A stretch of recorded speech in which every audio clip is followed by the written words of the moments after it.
मिट्टी में मिल गए मगर मिटे नहीं निशान, मिट्टी में मिल गए मगर मिटे नहीं निशान, लहू से लिखी गई है ये आजादी की पहचान। हर कतरा जो गिरा वो इनकलाब बन गया, सिस्कियों में भी जोशे इनकलाब बन गया, सिस्कियों में भी जोशे इनकलाब बन गया। ये आवाज है मेरा यही अंदाज होना चाहिए, ये आवाज है मेरा यही अंदाज होना चाहिए, वतन पर मर मिटने का सदा अरमान होना चाहिए। चाहे आप गीता पढ़ते हो या कुरान, चाहे आप गीता पढ़ते हो या कुरान, आपके दिल में सदा हिंदुस्तान होना चाहिए, आपके दिल में सदा हिंदुस्तान होना चाहिए। आदरणीय मुख्य अतिथि, माननीय प्रिंसिपल और सभी शिक्षागण और प्यारे देशवासियों को मेरा नमस्कार। जैसा कि साथियों आप सभी जानते हैं कि हम सब यहाँ अपने देश का 79वां स्वतंत्रता दिवस मनाने के लिए एकत्रित हुए हैं। आप सभी को 79वां स्वतंत्रता दिवस की हार्दिक हार्दिक शुभकामनाएं।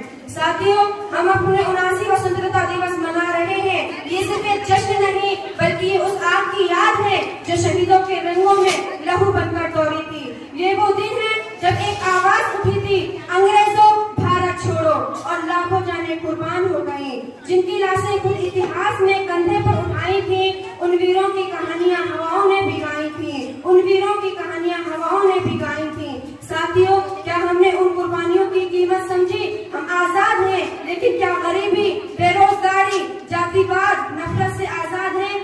आजादी का मतलब सिर्फ जंजीरों को तोड़ना नहीं होता, बल्कि उस सोच को भी और उन बेड़ियों को भी तोड़ना होता है जो हमें एक छोटा, कमजोर और बटा हुआ महसूस कराते हैं। साथियों मुकम्मल आजादी तब होगी जब भूख नंगीन होगी, जब बेटियों की आंखों में डर नहीं उजाले होंगे। मेरे प्यारे देशवासियों, देश को अंग्रेजों से तो आजादी मिल गई, पर आज देश को भ्रष्टाचार से, जातिवाद से आजादी की जरूरत है, और ये काम कोई दूसरा नहीं बल्कि हम सबको मिलकर करना है। इस देश को जरूरत है जिम्मेदार नागरिक की।